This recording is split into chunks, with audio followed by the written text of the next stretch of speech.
Chapter 16. Millerite Foundations of the Daily. The subject of the daily in Daniel, while often expressed as being a subject of minor importance, has in fact been hotly contested, even dividing the Adventist Church around the year 1910. When reading Daniel chapters 8, 11, and 12, the reader is required to define terms such as vision, little horn, daily, taken away, transgression of desolation, sanctuary, host, 2,300 days, amongst others, where often there appears limited context for a reader far removed from the time when Daniel wrote it, as the reader is required to have a solid grasp of history related to the four kingdoms of Babylon, Medo-Persia, Greece, and Rome. Many are tempted to leave the subject of the daily to professed language and history experts. But as we indicated earlier, the spirit of prophecy tells us that Daniel 8:14 is the very foundation of the Advent faith, which means that the reader needs a correct understanding of the subject of the daily, because the question of the daily is directly linked to the question of the cleansing of the sanctuary at the end of the 2,300 days. The scripture which above all others had been both the foundation and the central pillar of the Advent faith was the declaration, "Unto 2,300 days, then shall the sanctuary be cleansed." Daniel 8:14. The Great Controversy, page 409.1. This subject will provide the perfect platform for us to apply the principles we have laid down in the preceding chapters in regard to God's true justice, the two covenants, the gospel, and Christ's mediatorial work in the heavenly sanctuary. This subject brings together several elements. It is at times complex and requires much prayer for light to put these pieces together. If you feel a little overwhelmed in the beginning, this is a normal reaction. But our goal is to take the 1888 principles of the cross and the atonement into Daniel 8 and frame this foundational chapter in 1888 light. We will especially cover the ground of Daniel 8:8-13, coming back to it several times and asking the questions: what is the sanctuary? Where is this taking place? In heaven, on earth, or both? And how does this all connect in one consistent story without jumping around and leaving disconnected pieces? Therefore the male goat grew very great. But when he became strong, the large horn was broken, and in place of it 4 notable ones came up toward the 4 winds of heaven.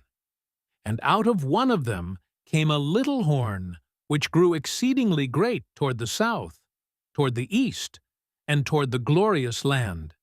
And it grew up to the host of heaven, and it cast down some of the host and some of the stars to the ground and trampled them. He even exalted himself as high as the prince of the host, and by him the daily sacrifices were taken away, and the place of his sanctuary was cast down. Because of transgression, an army was given over to the horn to oppose the daily sacrifices, and he cast truth down to the ground. He did all this and prospered. Then I heard a holy one speaking, and another holy one said to that certain one who was speaking, "How long will the vision be concerning the daily sacrifices and the transgression of desolation, the giving of both the sanctuary and the host to be trampled underfoot?" And he said to me, "For 2,300 days, then the sanctuary shall be cleansed." Daniel 8:8-8-14. We want to pay close attention to the sanctuary mentioned in verse 11 compared to the sanctuary in verses 13 and 14. Is this the same sanctuary? Do these relate to earthly sanctuaries, or also to the heavenly one? And how does our understanding of the two covenants affect all this? These are vital questions to consider when venturing into this passage. Ellen White's reference to Daniel 8:14 as the foundation of the Advent faith finds its source in the message of William Miller. We notice Miller's covenant framework as follows. And he, Messiah, shall confirm the covenant with many for 1 week. What covenant is this to be confirmed? I answer, it cannot be the Jewish covenant, for that was confirmed by Moses many hundred years before Daniel lived. There are but 2 covenants. It must of necessity be the new covenant of which Christ is the mediator, Moses having been the mediator of the old, and Christ afterwards of the new. Miller's Works, Volume 2, Evidence from Scripture and History of the Second Coming of Christ about the year 1843, page 64.1. Miller's standard Protestant view of the covenants naturally affected his understanding of what is the sanctuary. Secondly, Miller had no theology of a heavenly ministry for Jesus after 1844 because he believed the second coming would take place in 1844. Therefore, his understanding of the sanctuary only related to what was happening on the earth. By sanctuary, we must understand the temple at Jerusalem and those who worship therein, which was trodden underfoot by the pagan kingdoms of the world since the days of Daniel, the writer of our text, then by the Chaldeans, afterwards by the Medes and Persians, next by the Grecians, and lastly by the Romans, who destroyed the city and sanctuary, leveled the temple with the ground, and caused the plow to pass over the place. The people of the Jews, too, were led into captivity and persecuted by all these kingdoms successively, and finally by the Romans were taken away and destroyed as a nation. And as the prophet Isaiah 63:18 says, "The people of thy holiness have possessed it but a little while, our adversaries have trodden down thy sanctuary." Jeremiah also, in Lamentations 1 verse 10, "The adversary hath spread out his hand upon all her pleasant things, for she hath seen that the heathen entered into her sanctuary, whom thou didst command that they should not enter into thy congregation." Diagram. Miller's original view of the sanctuaries. See Chapter 16 of the book for details. The word host is applied to the people who worship in the outer court, and fitly represents the Christian church, who are said to be strangers and pilgrims on the earth, having no continuing places, but looking for a city whose builder and maker is God. Jeremiah, speaking of the gospel church, says, 3:19, "But I said, How shall I put thee among the children, and give thee a pleasant land, a goodly heritage of the host of nations?" Evidently meaning the church from the Gentiles. "Then shall the sanctuary be cleansed or justified," means the true sanctuary which God has built of lively stones to his own acceptance, through Christ, of which the temple at Jerusalem was but a type, the shadows having long since fled away, and that temple and people now destroyed, and all included in unbelief. Miller's Works, Volume 2, page 41. Miller's understanding of the daily and transgression of desolation is what anchored the timing of the 2,300-day prophecy to the year 1844. This is partly because to Miller, the question about the vision asked by the saint in Daniel 8:13 related to the entire vision, and not just the part about the daily and transgression of desolation in isolation from the rest of the vision. Daniel 8:13, "For how long a time shall the vision last, the daily sacrifice be taken away, and the transgression of desolation continue, to give both the sanctuary and host to be trodden underfoot?" Answer, unto 2,300 days. With this translation I have no difficulty. But what vision? I answer, the ram, he-goat, and little horn. Miller's Works, Volume 1, Views of the Prophecies and Prophetic Chronology, page 184.1.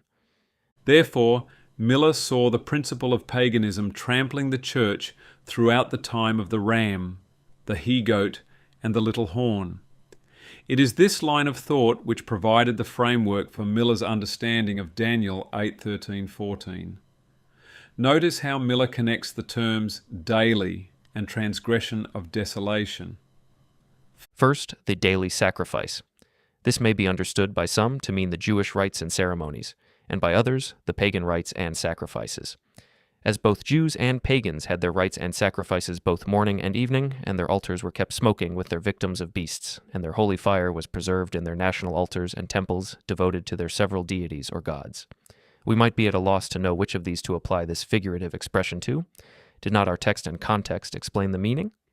It is very evident, when we carefully examine our text, that it is to be understood as referring to pagan and papal rites, for it stands coupled with the abomination of desolation, and performs the same acts, such as are ascribed to the papal abomination, to give both the sanctuary and host to be trodden underfoot.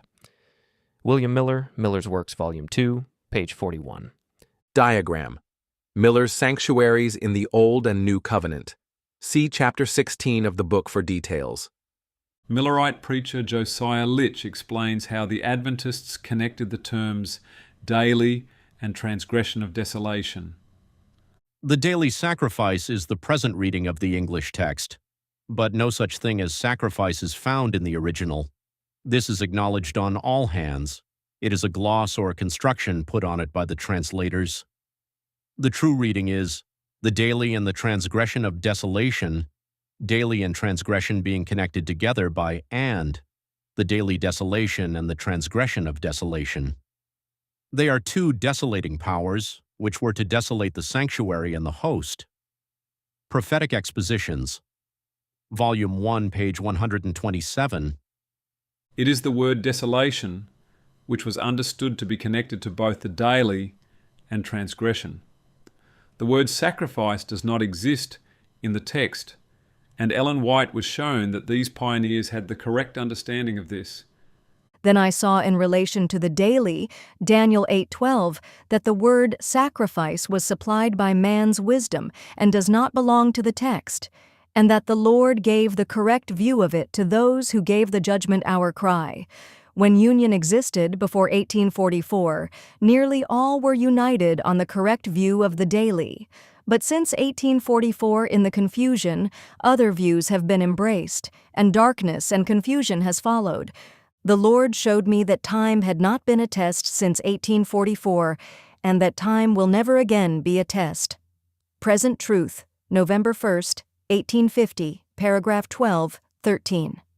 The reason the pioneers argued for the removal of the word sacrifice was because they understood the word daily was connected to the word desolation. Paganism offers sacrifices, but these sacrifices, in the context of paganism, cause desolation. Ellen White's repeating of this supports the Millerites' argument. With the understanding of the daily of Daniel 8 being paganism, it highlighted this power as an abomination which sought the appeasement of God by blood sacrifice. This understanding of Daniel 8 was a complete departure from the standard Protestant understanding, which considered the daily to be the daily offerings of the Jewish priests in the earthly sanctuary. The added word sacrifice is needed to make this connection to God's sanctuary ministry. The transgression of desolation was and still is understood by mainstream Protestants to be the acts of the Syrian king, Antiochus Epiphanes, who slaughtered a pig to Zeus on the altar of sacrifice in the Jewish temple in 167 BC. The pig was considered an abomination to the Jews, and thus the act of Antiochus was an abomination or transgression of desolation. The Jewish sacrifices were interrupted for approximately 3 years, leading some Bible scholars to connect the 2,300 days to the time that Antiochus had interrupted the sanctuary service. Here is the commentary of a 19th century Protestant Bible scholar to that effect. That is, how long will this vision last? Or when will this prophecy be at an end and have its full and final accomplishment? How long will the sacrifice be taken away or made to cease? How long will that transgression, that abomination making the temple desolate, the image of Jupiter Olympius set up by Antiochus, continue in it? How long shall it be given to him, or he be permitted to tread underfoot and use in the most contemptuous manner the temple of the Lord and his people? John Gill, Commentary on Daniel 8:13. Diagram: Protestant view of Daniel 8:13 and 14. See Chapter 16 of the book for details. But this idea placed the actions of the daily in opposition to the work of the transgression of desolation. The daily was represented to be the righteous actions of God's people in their worship of Him. The sacrifices of the Lamb pointed to the great sacrifice of Christ, who was to come a few centuries later. The entire prophecy of Daniel 8 was understood to have been completed before the time of Christ and was an event only related to things of the Old Testament period. It is of interest, though, that for a long time Miller connects the daily in Daniel 8:11 to the Jewish sacrifices. He understood these sacrifices to be overthrown by Rome in the destruction of Jerusalem. As late as 1841 he wrote, 11th verse. Yea, he magnified himself even to the prince of the host, and by him the daily sacrifice was taken away, and the place of his sanctuary was cast down. By this verse I understand that the Roman government would magnify itself even against Christ the prince of his people, and be the instrument of destroying the Jewish ceremonial law, and finally Jerusalem itself, the place of Christ's sanctuary. William Miller, The Signs of the Times, May 1st, 1841, page 17.10. Miller's response to the Antiochus view was found in Matthew 24:15. Neither could it mean Antiochus, the Syrian king, for he and his kingdom were made desolate and destroyed before Christ. And it is evident that Christ had an allusion to this very power, when he told his disciples, Matthew 24:15, When ye therefore shall see the abomination of desolation, spoken of by Daniel the prophet, stand in the holy place. I believe all commentators agree that Christ meant the Roman power. If so, then Daniel has the same meaning, for this is the very passage to which Christ alluded. William Miller, Miller's Works, Volume 2, Evidence from Scripture and History of the Second Coming of Christ about the year 1843, page 39.8. The second reason why the Antiochus view was considered incorrect is that Daniel indicated that the little horn was exceedingly great, Daniel 8:9, while Gabriel told Daniel that Persia was only called very great, Daniel 8:8, meaning the little horn's power greatly exceeded the power of Persia. A single king, Antiochus, of a smaller power than Persia does not fit. Only Rome could fit this description. Rome, then, is the power that Miller originally described as taking the actions of Daniel 8:11 against Christ and the temple in Jerusalem. Curiously, James White used this same argument 9 years later, once again using the typical Protestant framework of the two covenants to support this. This reveals the obscuring nature of the wrong view of the covenants on Daniel 8 and the confusion that James White was still experiencing at that time. He also sees the same oppressive power standing up against the Prince of Princes, thus putting an end to the legality of all the daily sacrifices instituted at Sinai to be daily observed until the seed should come. Here Christ, the substance, or great antitypical sacrifice, was slain by the Roman soldiers. Thus by Rome, the daily sacrifice was taken away, and the place of his sanctuary was cast down by Titus, a Roman general, when he destroyed the city of Jerusalem, and the temple of God, which contained the sanctuary. Here commenced the fulfillment of Christ's prophetic declaration. And they shall fall by the edge of the sword, and shall be led away captive into all nations, and Jerusalem shall be trodden down of the Gentiles, until the times of the Gentiles be fulfilled. Luke 21:24. James White, Present Truth, March 1850, page 60, paragraph 3. The difficulty with this view is that Daniel 11:31 and 12:11 place the taking away of the daily much later than the destruction of Jerusalem. When the 1290 years are connected to the termination of the 1260 years, it places the time of the taking of the daily at AD 508. In light of this fact, Josiah Litch, as early as 1838, had put forth another view concerning the taking away of the daily. I will now consider the daily sacrifice. That it could not be the Jewish sacrifices is evident from the following considerations. 1. They were taken away when the Jewish temple at Jerusalem was destroyed by the Romans, but this daily sacrifice was to be taken away 1,290 prophetic days before the end of the civil reign of the little horn. See Daniel 12:11 and 12. And from the time that the daily sacrifice shall be taken away, and the abomination that maketh desolate set up, shall be 1,290 days. Blessed is he that waiteth and cometh to the 1,305 days. Verse 13. But go thou thy way till the end be, for thou shalt rest and stand in thy lot at the end of the days. Josiah Litch, The Probability of the Second Coming of Christ about A.D. 1843, page 33.2, 1838.